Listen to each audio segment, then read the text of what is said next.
बाकीचं सर्व हरवलं तरी चालेल, पण स्वतःचा शोध सोडू नकोस. या वाक्यामध्ये व्यक्तीच्या मानसिक वाढीचा आणि आत्मओळखीच्या प्रवासाचा गाभा दडलेला आहे.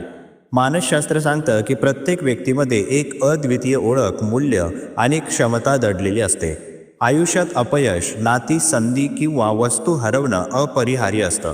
पण जर माणसाने स्वतःचा शोध घेणं थांबवलं तर त्याचं अंतर्मन हरवतं. आत्मशोध म्हणजे स्वतःला समजून घेणं, आपल्या भावना, विचार आणि उद्दिष्ट यांच्याशी प्रामाणिक राहणं.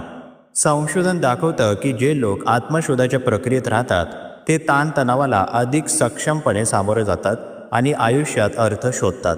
म्हणून बाह्य यश किंवा मान्यता मिळाली नाही तरी हरकत नाही, पण स्वतःकडे येण्याचा प्रवास कधीही थांबवू नकोस, कारण खरी स्थिरता आणि समाधान तिथेच सापडते. धन्यवाद.